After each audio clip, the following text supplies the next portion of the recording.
zase těšíme na Ježíška, co pak nám letos nadělí. Co pak asi dostanem od Ježíška, to bychom rádi věděli. Já asi nic, protože jsem zlobil a naši šetří na automobil.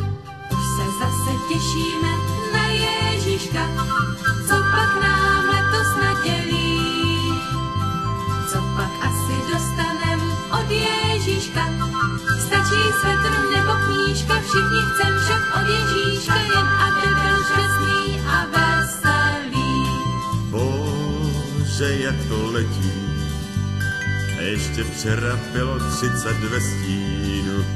Kdo včera chodil bos, dnes mrazu krčí nos a ani za nic nedal by si zmrzlinu. Už se zase těšíme na Ježíška, co pak nám letos nadělí. Co pak asi dostanem od Ježíška, to bychom rádi věděli. Mí rodiče tajně kují pikle a tak obdržím zas to, co obvykle. Už se zase těšíme na Ježíška, co pak nám letos nadělí.